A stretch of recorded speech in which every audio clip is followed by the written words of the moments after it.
My name is Lynne Reul, and I am an author and an illustrator of several books, including Beansprout, which is published by Charles Bridge. And this is a book that's about a boy who's excited about a classroom seed growing experiment.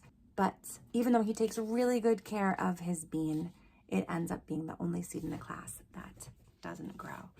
And I wrote this book because I know what it's like to have the experience of being really hopeful and excited about how great something might be, only to have the situation turn out very differently from how I'd hoped or dreamed it might be.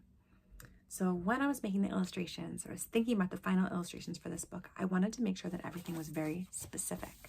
So for example, I wanted to make sure that all of the children were individuals who had different clothes that changed from day to day throughout the book. And also, since it's a book about seeds and growing, I wanted to make sure that I was drawing specific seeds and making observations. So I decided to do some scientific illustration, and I thought I might share my process with you in case you might want to try that too. So I got a whole bunch of different seeds.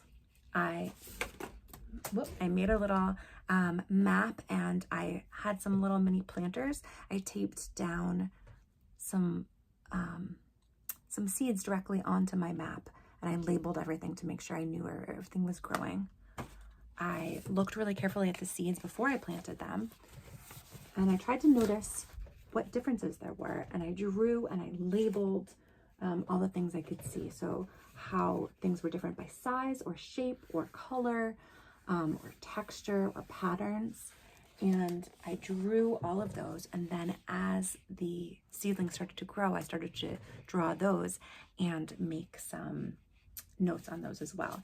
So here are some of the sketches that I made, and some of like the scientific illustrations that I did.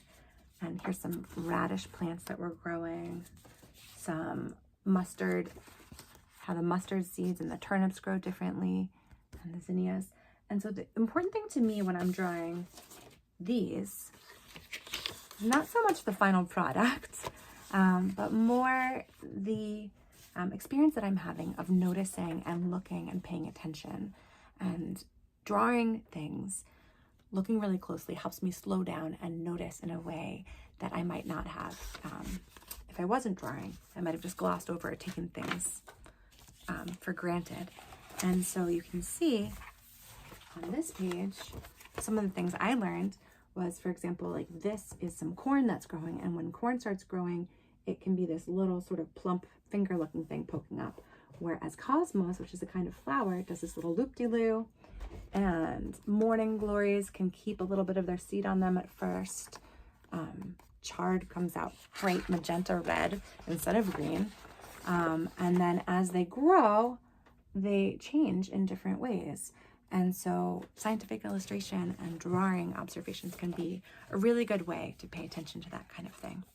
So I hope that you will try some of your own scientific illustration experiments, and with seeds or seedlings or any other kind of natural things that you can find. And I hope that you enjoy my book, Beansprout, because I put a lot of looking and noticing and learning into the process of making this book, along with a whole lot of love. So thank you so much for listening.